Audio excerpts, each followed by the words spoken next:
네, 안녕하세요. 투자케어입니다. 오늘은 솔라나에 대해 브리핑 드릴 예정입니다. 많은 시청 부탁드립니다. 감사합니다.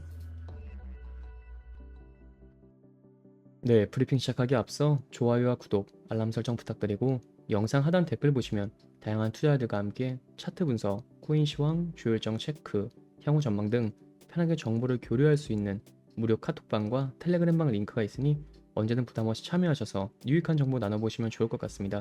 그럼 솔라나의 최신 이슈 살펴보자면 네, 첫 번째 소식은 카나리 캐피탈이 31일 미국 증권거래위원회 SEC에 솔라나 현물 상장 지수 펀드 ETF 증권 신고서인 S1을 제출하면서 솔라나 현물 ETF에 출시에 나섰습니다. 리플과 라이트코인 현물 ETF 승인 신청서를 제출한 데 이어 약 2주 만의 일로 카나리 캐피털이 제출한 ETF 승인 신청서는 시카고 선물 거래소인 CME 내 솔라나 가격을 추종하는 ETF를 설계했으며 카나리 캐피탈이 밝힌 솔라나 현물 ETF의 승인 신청 이유는 솔라나에 대한 높은 투자자 수요라고 합니다.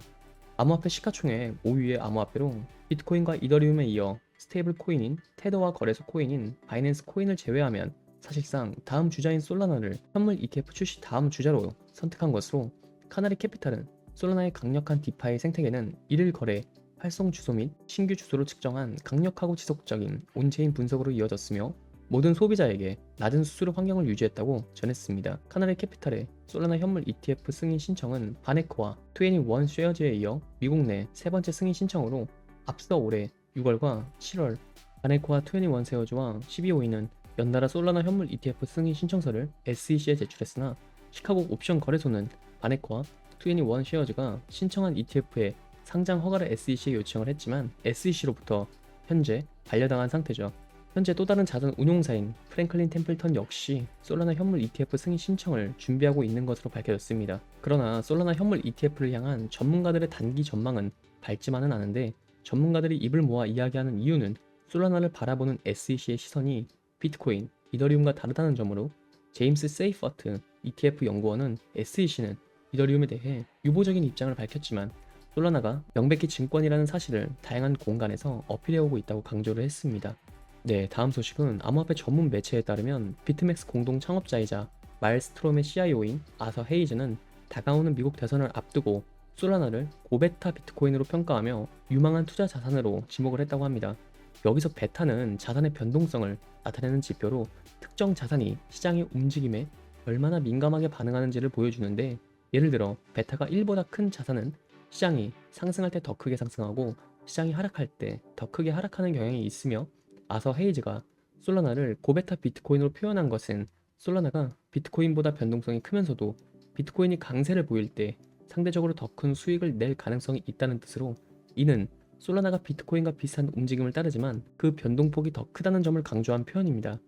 한편 헤이즈는 미국 대선 결과보다는 11월 7일에 예정된 연방준비제도 페드의 금리 정책이 디지털 자산 시장에 더 큰 영향을 미칠 것이라고 강조하며 그는 궁극적으로 디지털 자산 시장의 핵심 변수는 연준의 통화 정책이라며 정치적 결과보다는 시장의 펀더멘탈에 집중할 것을 투자자들에게 조언을 했습니다. 또 헤이즈는 솔라나가 최근 빠르게 가치 상승을 보여준 점을 들어 이더리움보다 매력적인 투자처라고 평가를 했는데 그는 이더리움이 속도가 느리고 최근 성과가 저조해 서사적 전환이 필요하다고 언급을 했으며 반면 솔라나는 이미 시장에서 주목을 받고 있고 강세장이 올 경우 비트코인 대비 우수한 성과를 낼 가능성이 높다고 분석을 했습니다. 그는 또한 솔라나가 FTX 사태 이후 약 7달러에서 180달러 이상으로 급등한 점을 들어 강력한 가치 상승 잠재력을 지니고 있음을 강조했는데 규제와 관련해서는 정치적 변화와 무관하게 큰 개선은 기대하기 어렵다며 시장의 근본적 요소를 증시할 필요가 있다고 덧붙였습니다.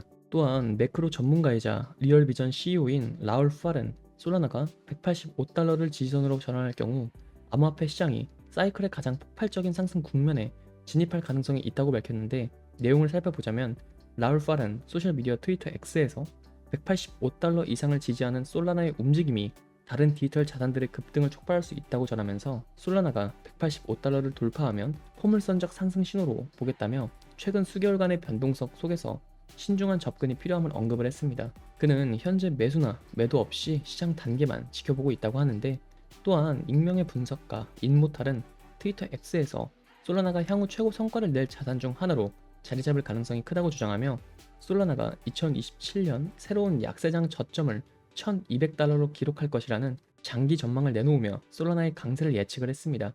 한편 암호화폐 전문 매체 비인크립토는 솔라나의 차익 머니 플로우 지표인 CMF 지표가 20.0을 상회하여 투자자들의 매도가 시작될 가능성이 커졌다고 밝혔는데, 상대 강도 지수인 RSI도 마매도 수준에 도달했다고 분석을 했습니다.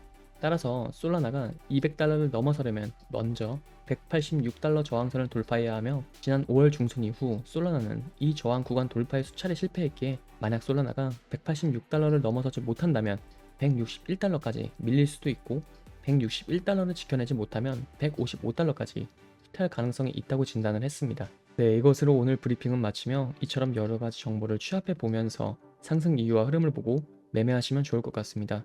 하지만 대부분이 전업 투자를 하시는 게 아니다 보니 항상 이슈를 찾아보고 확인하느라 한 발 늦는다고 생각하시는 분들이 많을 것 같은데요.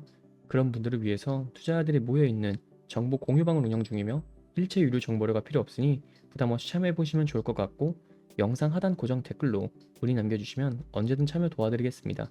항상 구독자분들과 같이 토론하며 유익한 소통 채널이 되고 싶습니다. 많은 참여 부탁드립니다. 감사합니다.